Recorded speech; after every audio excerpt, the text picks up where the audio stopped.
This is the 2007 Harley Davidson night train.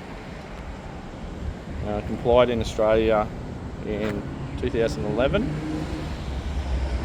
Really nice looking bike, low case for the age, Davidson exhaust, high flow breather.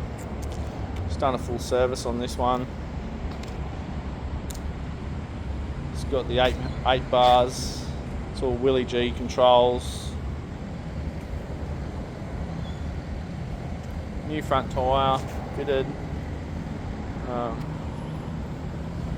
new brake reservoirs, mirrors, levers,